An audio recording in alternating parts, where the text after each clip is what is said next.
lightning and the thunder. But after all these years, I'm still scared of thunder. It's time for Middays with Thunder with Mitch Nellis, broadcasting live from the 1250 AM and 1057 FM The Fan Studios, powered by the Potawatomi Sportsbook. When you hear the sound of thunder, don't you get too scared. Just grab your thunder buddy and say these magic words. It's beautiful outside. The sky is nice and blue. The Brewers better win tonight and make the Angels blue. Charlie, did you see what I just did? You did. I rhymed blue with blue. It takes a special talent. Do you know? All right, this is Middays with Thunder. I'm Mitch Nellis. We're on the Fan. One of my greatest Facebook posts ever. I'm guessing because of your age and your lack of having kids, you don't very often watch the Mickey Mouse Clubhouse. I do not know. I did watch it when I was a little kid. I know that. All right. I don't know if it was the new theme song. I bet it was already because I feel like it's been the new theme song for about 20 years now. So like when I grew up, it was MICKEYMOUSE, Mickey Mouse. And now it's like the Mickey Mouse Clubhouse. Yeah, that's what I grew up with. Yeah. So do you know the next line? So the Mickey Mouse Clubhouse. Come inside. It's fun inside.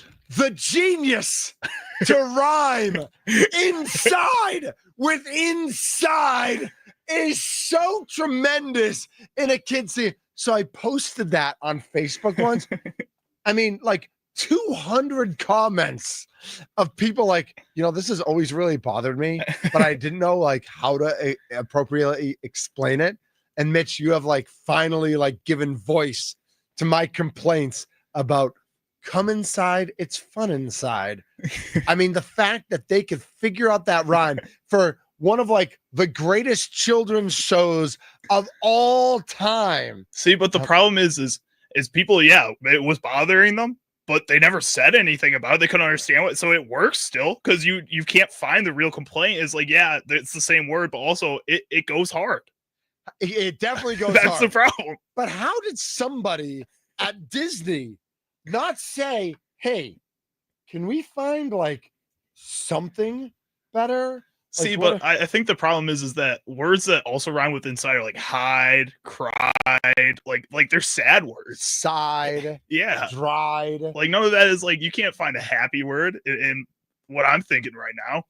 Right. Yeah. No, there's a whole bunch of you're right. Pesticide. Oh, nice. House up here, we get to say the magic words. Oh, toodles. Miska, Muska, Mickey Mouse. Say it with me.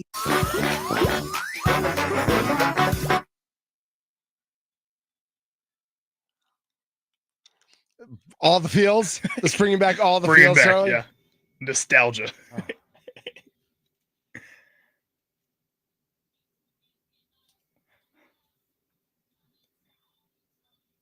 Oh, yeah. Nailed it. That's unbelievable. That's the best. It's the Mickey Mouse Clubhouse. Come inside. It's fun inside. I mean, literal genius. I don't know how they do it. Charlie. Yes. Let's say you've played 150 out of 162 baseball games. Mm-hmm. Okay. Let's say through 150 games, either you're 67 and 83 or you're 62 and 88. Okay. All right. Do you think anyone on the Braves and the Nationals wants to play a doubleheader today? No. Like I get having to make up games and having to play a full season.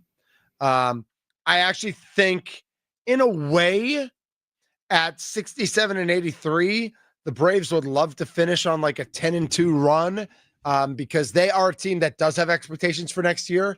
They were supposed to be a 90-plus win team this year. They had lots of injuries, but if they could get everybody back healthy next year, they could still be good. Matt Olson homers for the second straight game. I don't know who the Suarez guy pitching for them. The Nationals are terrible there. But like I saw on the schedule today that the Braves and the Nationals were playing a doubleheader. And all I could think was, man, on September 16th, who on the Nationals or Braves wants to play a doubleheader? Just play 161. I think skip it. This is one of those moments where you put just like everybody on the IL for the rest of the season and just call up every minor leaguer that you have and just let them play for like the last 2 weeks here. I think you're right. Chris Sale is pitching the nightcap for the Braves, so we'll see how that goes. Cubs and Pirates tonight. Cade Horton. Is it Cade? Yeah. Cade, yep. Cade Horton, who, when I checked this yesterday, this was true. So let's see if I can find it today. No, it's not going to check on that computer. Let's check on this computer. I only have like 1, 2, 3, 4, 5 computer screens looking at me. Is that right? Yeah. All right, and like go. 8 mouses or mice. I don't know. Meese. Oh, Meese, I think it is. No, it's I think it's mouses when it's computers. I believe. All right, so why doesn't it show up on my computer? Is like my screen not big enough? I can't see Cy Young MVP. I can't see Rookie of the Year futures on my computer at Potawatomi. Like, what? Like, I feel like I don't know. I'll get them for you. Like, I don't know what is going on. I'm on futures. Like, is it closed right now? But as of yesterday, Cade Horton was the favorite there. So he's pitching tonight. So obviously we're hoping that Cade Horton gets destroyed for numerous reasons. One is that the Cubs lose. 2 is that his odds go down. And then Isaac Collins could go up because Isaac Collins is number 3. He's on the outside looking in. Drake Baldwin from the Braves. I actually think Drake Baldwin is going to win the Rookie of the Year from the Braves. I don't think Cade Horton's going to win, but we'll see what happens there. And then the Angels and Brewers go underway at 6:40. And then, of course, we have to wait till the late game, 9:10 on TBS. So it is on TV if we want to watch that on cable, if you still have cable. The Phillies are at the Dodgers. Chris Sanchez, 13-5, 2.57 ERA, going up against Shohei Ohtani, getting the start. And I think Ohtani has been pitching, has been hitting 5-6 innings. Man, if you click on his game log, do you have to pitch like hitting and batting? Let's go to pitching. Let's see. His last starts 4 innings, then 4.1, then 4, then 5. Then his last time he only pitched 3 2/3. He did get up to 70 pitches. His most he's pitched is 87. He's also at 80 once. So he's not quite at pitching full games, but he is into the 4th, 5th inning. So if Shohei could pitch well, we're all Dodgers fans tonight, right? We're all Dodgers fans tonight because as we look at the standings, the Milwaukee Brewers are 1.5 games ahead of the Philadelphia Phillies. The Brewers need to go 6-6 to get to 97-65. 97 would be a franchise record. If they go 6-6, Philly would have to go 8-3. I actually think, looking at the Brewers' schedule, I believe the Brewers will go 7-5 the rest of the season. I think they're going to win 2 out of 3 against the Angels. I think they're going to win 2 out of 3 at the Cardinals. I think they're going to lose 2 out of 3 to the Padres. And I think they're going to win 2 out of 3 against the Reds to end the season. The only thing that could throw a wrench in there, of course, is if the Reds are really in the thick of the wild card race, that could mess things up. But I still think if the Brewers are in the middle of that race for the number 1 seed, knowing that even if they finish second, they get 5 days off, I think they throw the whole kitchen sink. They throw all the relievers. I think they really do try to win that series against the Reds. And so I think that the Brewers do win. So if they go 2-1, then 4-2, then 5-4, then 7-5. If they go 7-5, Philly then needs to go 9-2 the rest of the way. So my question for you is, it doesn't matter. The Cubs are going to be the 4 seed. So if the Cubs win their first series, they will play against the 1 seed. Most likely the Dodgers will be the 3 seed, though the Padres could catch the Dodgers. So the Padres or the Dodgers will be 3 or 5. So one of them will play at the Cubs, and one of them will host Mets, Diamondbacks, Reds, or Giants. There are 4 teams still for 1 spot there. Don't care. Any of those 4 are going to lose to the Dodgers or the Padres. So, would you rather play the winner of the Cubs and either Padres or Dodgers, or would you rather play either Dodgers or Padres in the second round? I don't think it matters that much. I don't really care. Tommy, we talked about this a little bit on the Mason Crosby show earlier today, and Tommy was worried about mentally, the Brewers having the best record in Major League Baseball for so long. It's been a couple months now. They've been the best team in baseball since the end of May. What it would do to their mental focus and ability to come back from losing that one seed. I don't think it matters a ton. I think it's more about, winning the day. And if Philly, goes 10-1 to end the season and the Brewers go 7-5, but the Brewers get everybody back healthy. The Brewers do all the right things. I don't think the Brewers need that number one seed. I think they need that bye. But again, if the Brewers go 7-5 the rest of the way, the Cubs can't lose a game. The Cubs have to go undefeated. They have to go 12-0 the rest of the way if the Brewers go 7-5 the rest of the way. And so I just, it's very unlikely in my mind that the Cubs can catch the Brewers at this point. 414-677-1250, the Nicolay Law Fan Talk and Text line, 414-677-1250. If you want to chime in your thoughts on how important the number one seed is for our Milwaukee Brewers, or are you okay as long as they get that bye like I am, 1 or 2, looking at those matchups. And then, of course, as those matchups become more crystallized, more solidified, we'll talk a little bit more about what it means if they were to face the Cubs or the Dodgers or the Padres or unknown other, and how that would work out. Joining us next on Middays with Thunder, John Frisch, host of Locked On Angels.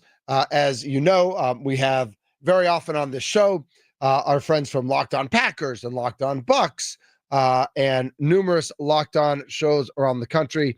The Angels are in town tonight for a 3-game series. Mike Trout looking for home run number 400. Not having a great season. The Angels have been eliminated from playoff contention. Not a good season for them. But they're going to come in here and they're going to, they get paid too.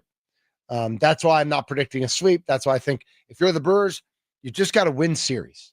It's easy to say, yes, we should sweep, but that doesn't make sense. Just win series, just move on, win series, do your best day in and day out to win the day and to win the series. So John Frisch from Locked On Angels is going to join us when we come back here on Middays with Thunder, 1250 AM, 105.7 FM, The Fan, free on the Odyssey app, free on the iHeart app, free on YouTube. We are on YouTube right now at The Fan Milwaukee. I'm Mitch Nellis.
Yeah.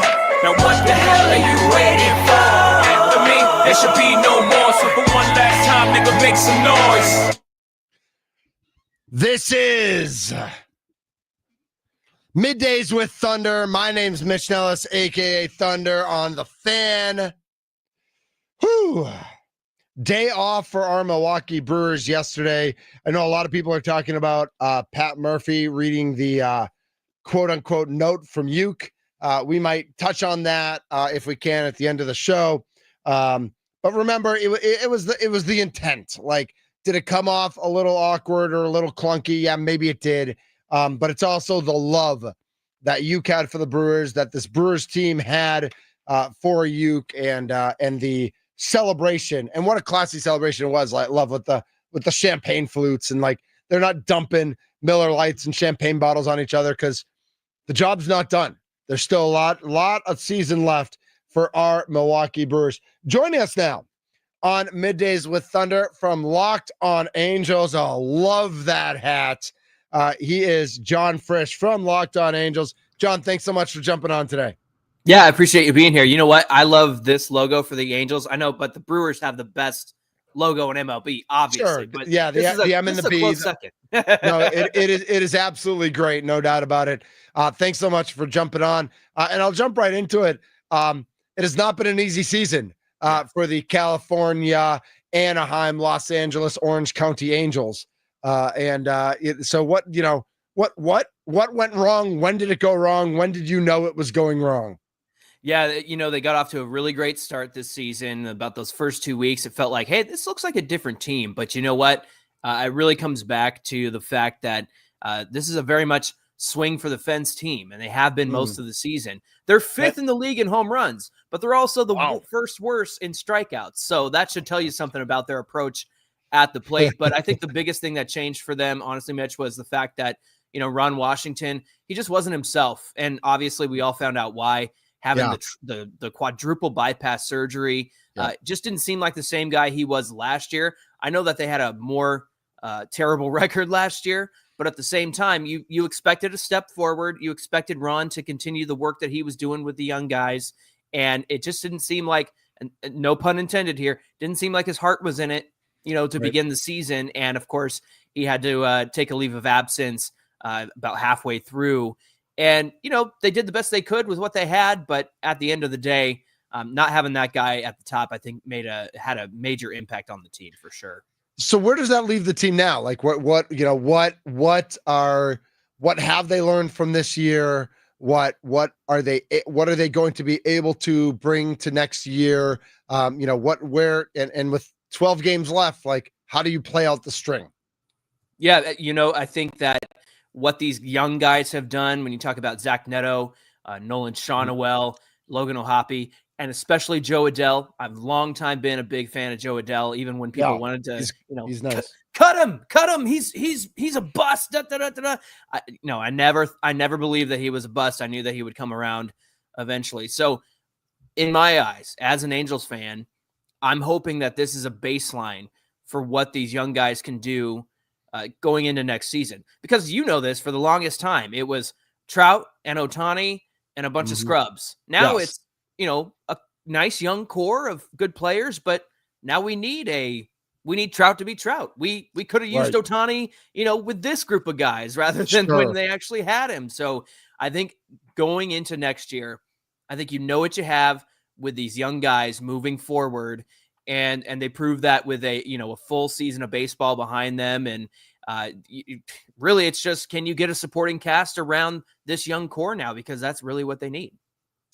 John Frisch joining us on Middays with Thunder here on the Fan. And then talk about playing in the AL West, because, we've seen Seattle, Houston, and Texas kind of flip-flop each other for first place, and then for a couple of the wild card spots. I mean, that's three pretty good teams, and Seattle's been kind of down with you and the A's the past few years. They're better this year, but Houston and Texas seem to be playing pretty good ball over the past few years. What's it like when there's three teams that you really got to contend with year in and year out?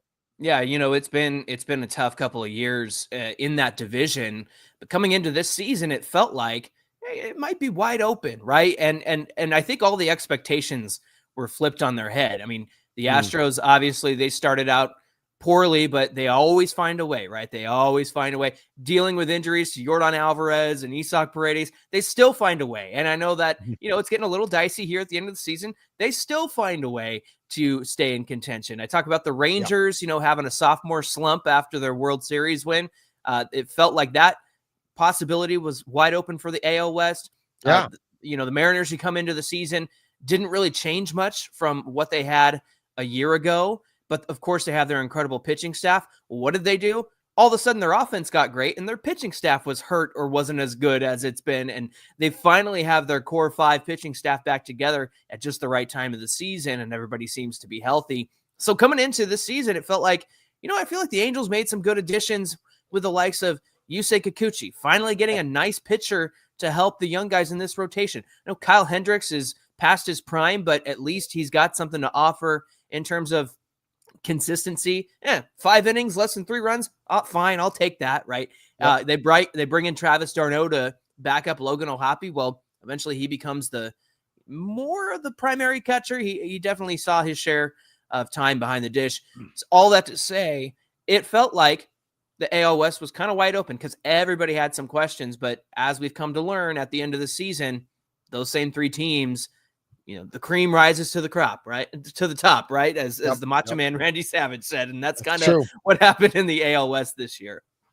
You talked a little bit about the pitching, and I wanted to look at that pitching staff because, you've had some good consistency up there, but not good enough. I think you would probably agree, whether it's Jose Siriano, whether it's Kikuchi, whether it's Hendricks, Tyler Anderson, and Jack Kohanowitz. Yeah. Kohanowitz. Those 4 guys have started a lot of games for you guys, for the Angels there.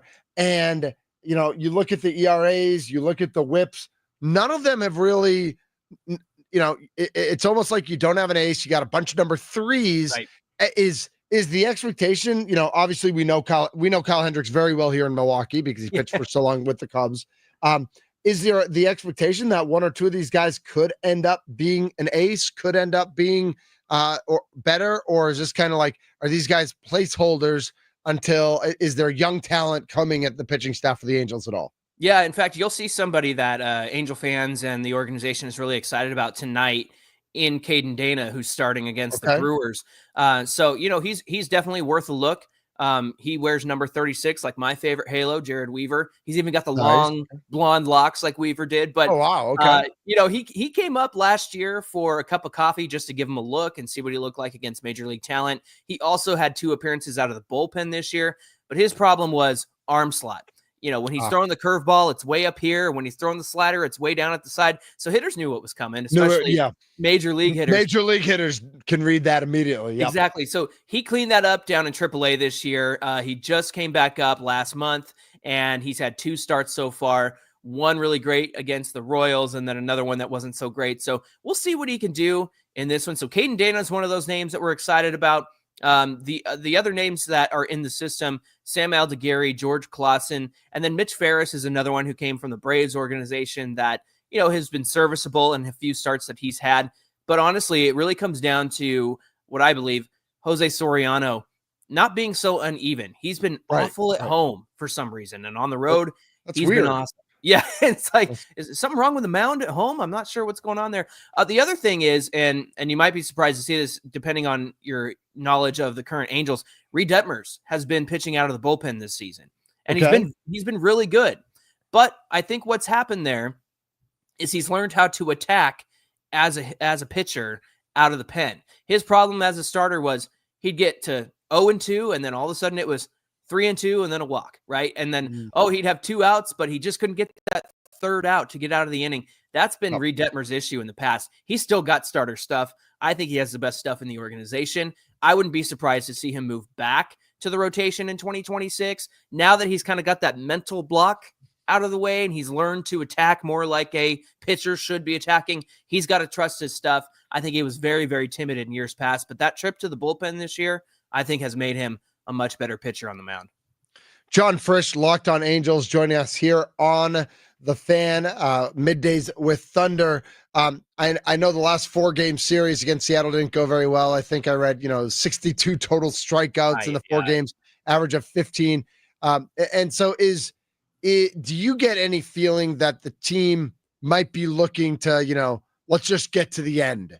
That is there any fight left in this team, or are they ready for a couple weeks vacation before getting ready, before refiguring things out for next year? You know what? It feels like that might have started a few weeks ago, to be honest with you, especially with some of the blowout games that they've had. I mean, they've used 6 position players on the mound so far this year. I think the other night was the 6th one against the Mariners. And, that just kills your spirit. It kills your momentum. And in addition to that, Nolan Shawnuel is on the IL. Zach Neto hasn't been playing. Logan O'Hoppe was on the concussion IL. He just got activated. And so there's been a lot of injuries too. And it really feels like all the joy of the game has gone out the window, especially with how many guys have been hurt. And especially with how, to be honest, I got to say that interim manager Ray Montgomery, I don't know that he has this locker room. I don't know that he ever had this locker room, because when you go from a guy like Ron Washington to your, interim bench coach becomes manager Ray Montgomery, that's not very fun. And meanwhile, you still got Joe Adell putting up home runs, having his best season that he's ever had. So I can't say that it's all bad, but I think between the injuries and just how often they've had these blowout games lately, it's just, I really think it's killed their spirit. But they're young, and I think that they're excited to play ball, and I'm hoping that, they can at least be competitive in tonight's game. And you could see some of the young guys that, we'll be excited about for years to come in tonight's game. Sure. And we'll flip from some of those young guys to the old guy. Yep. He's got 1 home run in the month of September. It was 5 days ago at Seattle. Mike Trout sitting on 399. He's got 3 games in Milwaukee. Is he playing every day? Are they giving, are there young players at all that they're giving more opportunities to? Milwaukee is a park that you can hit home runs in. And I know that, as much as Brewers fans want to get wins, and the Brewers are playing for the number 1 overall seed, right? It's always fun to see a milestone home run. And so, do you have any Mike Trout predictions for this week in Milwaukee? Yeah, or do you want him to not homer so that he can come back home and get it at home? Well, you know what? If you're the lucky Brewer fan who catches his 400th home run, that's going to be a great day for you. And if the Brewers win, that's an even better day for you. It's funny because he has been playing every day, but he's been DHing every day. And that wasn't the plan coming into the season. He was going to play right field. He was going to try to take it easy. He had the issue with his knee last year, had to have surgery, retore it when he thought he was coming back, and then he was out the rest of the season. And so he hurt his knee again just running the bases this year. And so they moved him. He was out for a month. They moved him to full-time DH, which is a problem when you bring in somebody like Jorge Soler to be your full-time DH, because you expected Trout to play right field. And so, I said this the other night on Locked On Angels. Sometimes if you don't make the decision gets made for you. And I think that's what's happening with Mike Trout. I think it's long past the time that he becomes a full-time DH, considering how much he hasn't been on the field the last 4 years. To be honest with you, this is the most games he's played since 2019, the most plate appearances he's had since 2019, and that's not good. And so to have him out there, even though he's not being Mike Trout-esque or Mike Trout-like, it's still good to have Mike Trout in the lineup. But I got to tell you, you can just tell that knee is really bothering him at the plate. He's behind on everything. He's fouling things off straight back, so the timing mechanisms just aren't there for Mike Trout right now. And I think it all comes back to, that bad wheel, honestly, that bad knee that's hurting him so badly. So, with 5 more years on his contract, he recently told The Athletic, he said, I know who I am. I know who I can be. And I've got 5 more years on this thing. Like, I'm going to get right. I'm going to get back there. So at the end of the day, we've experienced enough. No Mike Trout in this lineup. It's good to have, 50% Mike Trout in this lineup as opposed to 0%, if you know what I'm saying. I definitely do. John Frisch, Locked On Angels, joining us here on the Fan. We're on the iHeart app, on the Odyssey app, and of course we are live on YouTube at the Fan Milwaukee. at 34 years old with 5 more years on his contract. I in other sports, you see renegotiations, that sort of thing. That's not a thing in baseball, really. But do you think there's any chance that in the next couple of years, he wears a different uniform? Is there any opportunity that that at 36 they say you could still be a good part-time DH? You're still hitting 25 home runs a year. Maybe it just makes sense to play for the Mets or play for the Reds or whatever it might look like. Do you think he retires an Angel, or is there a chance he does have one of those late career uniform switches? Yeah, there's always a chance, right? But everything I've heard and seen from Mike Trout, and a lot of this obviously is just public speak, but the truth is like he has said, I don't want to go anywhere. I don't want to be traded. I want to win here. I feel like I owe that to the team. I feel like I owe that to the fans. And, I think that's why Angel fans have a lot of patience for Mike Trout, considering the deal that he signed, prior to the 2018 season and that extension that he signed. The banner was loyalty, with, the A in loyalty being the halo in the big A, right? And so for Trout, I mean, he's got a no trade clause anyway, so it would have to be something that he accepts. And maybe in a few years, if the team needs it, and he's of the mindset of, maybe the best thing for this team is for me to, open up some salary space, open up the position for a young player to play. But at this point, I can't see the Angels even wanting to make that move, because they need him around. And so, they have, a cast of emerging players that, are pretty good and getting excited for. But at the end of the day, you can't replace who Mike Trout is in the locker room, in the dugout, on the field. And really it just comes down to, hey man, you got to get healthy. You got to get 100% again. And, you're getting older, so maybe your knees aren't going to quite be the same as you and I probably know. There's a lot more creaking and cracking these days. You can say that again. I'm a new dad, and so my back is constantly hurting. Congrats. Thank you. Fun.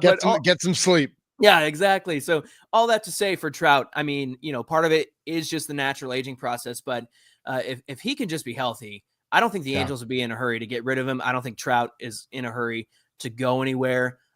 So like you said, it's always a possibility. But between the no trade clause and the things that he said, I think he's going to try to, turn things around for this franchise and this organization. Do the Angels get a win this week in Milwaukee? I think they can take one. I think they can at least get one. The thing that I love about watching the Brewers, and, I don't feel like any contention because you guys are National League Central and I'm over here, American League West. So I love watching good baseball, and the Brewers have been playing such good baseball. And one thing that I know that they do well is they take advantage of the other team's mistakes. If there's an error on the field, they will make you pay for it. If you put the first batter on with a walk, they will make you pay for it. Yep. And I got to say, we're probably going to see some of that from the Angels tonight, where they make a mistake and the Brewers are going to do something with it. At the same time, I think that, every now and then the Angels they put it all together between the pitching and the hitting. I'm not confident in the lineup right now because so many guys are hurt, but at the same time, we'll wait till this lineup comes out. But at the same time, I think they can take at least one. And if they don't take any and they do get swept, I'll say this: they'll make it competitive. It might be a 2-1 game, a 3-4 game. They might crawl back in it. They haven't gone away, and I'll say that. And as much as they've been struggling this year, this is the first year I felt like even if the Brewers got out to a 4-0 lead in the first, I could say, I still think they can win this one. I still think that they can come back, and that's saying a lot compared to years past. Because once that happens in the first, in years past, it was like, all right, what else is on? Yeah, I hear you. I appreciate you saying what you said about the Brewers. The way we say it here in Milwaukee is they make you play baseball for 27 outs. Yes. They're going to put the ball in play. They're going to make you make defensive plays. They're going to take the extra base. Yep. They're going to throw to the right base on defense. They're going to make the right play. They are heads up. They communicate with each other. They talk a lot with each other. They're going to make you play baseball all 27 outs. You can't, you take a play off or you misread something, and absolutely, like you said, they're going to take advantage of it pretty much every single time. And that's what they kind of pride themselves on is that they play the game a certain way. They don't apologize for it. Every so often they'll get thrown out on the base paths, but more often than not, they will read it correctly. And whether it's taking the extra base or throwing to on sac flies, throwing to the right base or whatever it might be, or the pitcher pitching to contact and the fielders being positioned correctly, Right. they are positioned correctly. And it's been fun to watch. It's been fun. Pat Murphy's an interesting manager. He's, an older guy with a young roster. But it's been fun to watch this year. Yeah. Craig Counsell, who, right? You say that, you say Craig Counsell who, but I say Craig Counsell who, but a lot of people around here say Craig Counsell trader. Yeah. Which is, I believe it. because he went to the hated Cubs and we all thought he was going to the Mets. And no one was going to be happy if he went to the Mets. But it definitely changed things when he went to the Cubs. And it's funny. I know how that feels with the best player in baseball going from my team to the team across town, right? 5. Yeah, exactly. Yeah, not awesome. It's so funny with him. So he is his daughter's a junior in high school, and my daughter's a sophomore, and they're both basketball players. His daughter's like one of the best shooters in the state. Oh wow! And my daughter like comes off the bench for JV. Yeah. So like very different ranges, but we see each other at every game, and it's like. It's so funny because he is Craig Counsell, the dad, literally until the day he leaves for spring training. And then you don't see him until October. Like it is like a totally, like he has 2 separate lives. And like when he first took the job, his daughter, who was a freshman at the time, got a lot of heat at away games. Oh gosh. Where they would cheer things at her, which wasn't great. No. I think the fans have chilled a little bit there. But we still absolutely love to destroy him on the baseball field. Right. Absolutely. And we like to boo him. I'll be honest. He lives a mile away from me, and I won't boo him. When I see him out for coffee, I don't boo him. But when I see him at the baseball field, I absolutely will boo him because I will boo for that C on that, just like you will boo for the Dodger blue, no matter who's wearing the Dodger. Your favorite Angel of all time, he shows up in Dodger blue, you're going to boo him. Exactly. Yeah, it's hurtful, and Dodgers different division, different league. It shouldn't matter to me, it's hurtful when it's right next door. Exactly. So yeah, in terms of the Brewers, I'll say this. I mentioned earlier, Angels top 5 in home runs in the league. That's fantastic, but it hasn't gotten us anywhere, right? And they're number 1 in strikeouts. And I look at what the Brewers do, and they're just consistent in every single direction. And the kind of baseball that you were describing them playing, that's baseball, man. And to me, as like a baseball nerd, that's a lot of fun to watch. And to see them, like you said, take advantage of the mistakes, throw to the right base, take the extra base when you can. That's hustle baseball. And that's the kind of brand of baseball that I really love. It really speaks to why the Brewers are, the best record in baseball, first place. You're going to the playoffs. Going to be a lot of fun to watch these 2 teams together. I'm excited. Yeah, the Brewers are 20th in home runs, but 10th in OPS because they are third in on. I think they're second in on base percentage. There you go. They get on base, and they'll have the Brewers are second in the league in runs scored. I think. Yeah. So they have numerous, and they'll have double-digit scoring games where they have 2 doubles and 12 singles. Right. And that's it. No home runs. It's there are teams like the Angels, I'm guessing, where it's if they score 8. They've scored 6 of those 8 runs via the home run. Yep. Brewers have scored, very often will score double digits and won't even hit a home run. So I love that. It's been a fun season for sure. John, this was an absolute blast. Thank you so much for jumping on today. Yeah. I'm so excited. I'm really excited about this game or this series, honestly, because 2 teams that I really like, obviously the Angels, and watching the Brewers has been a lot of fun. But I really appreciate the invite. That I had so much fun chatting with you. Thank you, Mitch. Absolutely. And, we get to see each other every other year, right? With the new schedule, the Brewers will be in California next year. And then the year after the Angels back here. But I think it's fun for people, I know he's older, but there's still a little buzz when Trout comes to a bat at an opposing, and I think knowing that he's at 399 like that, there'll be a little buzz in the crowd. So that should be fun this week. I'll say this, Pujols, when he was on the Angels, hit home runs 399 and 400 in DC against the Nationals. And then I'm pretty sure he hit 500 in DC a few years later. So Oh, wow. there might be a lucky Crazy. Brewer fan out there tonight for Yeah. Trout's 400th. There you go. Nice. I like it. John, thanks so much. And we'll definitely catch up with you down the road. Yeah, please. Thank you so much. Absolutely. John Frisch, Locked On Angels. Check it at Locked On Angels, the podcast.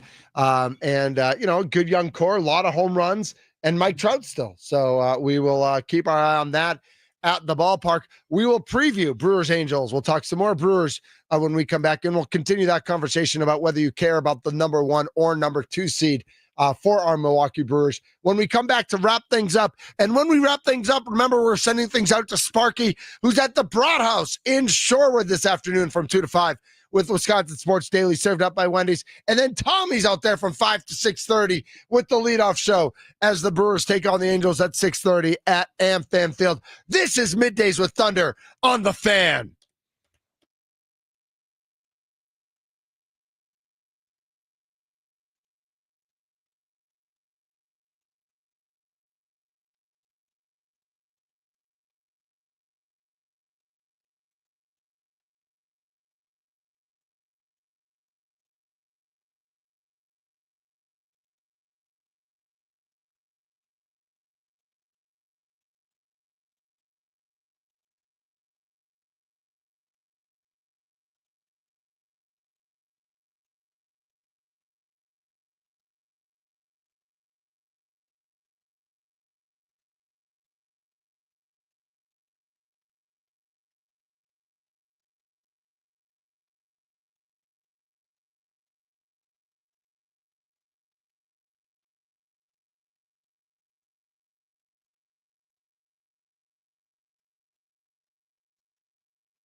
Hottogo.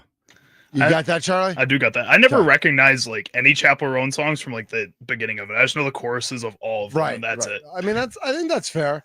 I mean, they're only played on Kiss and Mix 700,000 Billions every time I walk by there, exactly. it feels like one of them's playing it. Yeah. Although today I got to say, what did I hear? I heard an Avril Lavigne song on the mix, and then they do play "Lose Yourself" by Eminem a lot. So I heard that. That's a good one. Hottogo. The Milwaukee Brewers tonight are hot to go. Let's go, Milwaukee Brewers, welcoming in the California, Anaheim, Orange County, Los Angeles Angels. They're definitely not Los Angeles, by the way. For those of you keeping score at home, they are lots of things. They are not Los Angeles, that's for sure. Tonight on the mound, we've got Freddie Peralta taking on Caden Dana. Dana's 0-1 with a 6.32 ERA. He's got 2 starts in since he got put into the rotation. He gave up 5 runs in 5 innings and then pitched, I think, no earned runs in a 5-inning start. So we'll see what he does tonight against the Brewers. Tomorrow night, 6:40, Jose Soriano, 10-10 with a 4.13 ERA. He'll be facing Brandon Woodruff. And then Thursday night, not a getaway game. Not an afternoon game. It's another night game at 6:40. Yusei Kikuchi, 6'11 with a 4.08 ERA. He'll be playing against Mr. 18 in a row. That's Quinn Priester, of course. Quinn Priester hasn't won 18 in a row. The team has won 18 games in a row in which he has appeared. That should be, I'm excited for the Brewers to play tonight. I'm excited to see what they can do tonight. And I do think, after talking to John Frisch from Locked On Angels, I don't think that the Brewers should ever sweep. I kind of think they should sweep. I kind of think the Angels have mailed it in. I kind of think it's over. Real quick, on Facebook, I put up the question, do they need the 1 seed or is 2 okay? Bill says, I think home field advantage will be a big deal for this team. Joseph says, get a bye. They have the best road record. Meaning just finish first or second. Tim says, I'd love the 1 seed. Joe says, get a bye and go from there. And Frank says, my thought is different, but I think the accomplishment of finishing with the best record in Major League Baseball is pretty cool and worth playing for. Maybe it's because they've been bad my whole life, but to say they were the best team in baseball in the 2025 regular season would be pretty remarkable. That's friend of show Frank Schwab, who is a writer at Yahoo, NFL sports writer. We should get him on the show, actually. Why haven't I gotten him on the show? Sure. Yeah. Get him on tomorrow. We went to college together all 4 years. You went to school with everybody, it feels like. We went to tons of away games together. We have lots of road trip stories, I'm sure. We'll keep it clean, though. So Brewers start the 3-game series. Tomorrow, we will get the Packers injury report. They're back at it on the field tomorrow. Matt LaFleur talks tomorrow. Lily Zhao from Fox 6 is going to join us tomorrow. We've got a great show planned. But coming up next, it's Wisconsin Sports Daily, served up by Wendy's. It's at the Broad House in Shorewood on Oakland Ave, just north of Capitol. So find Sparky there from 2 to 5. Find Tommy there with the leadoff show from 5 to 6:30.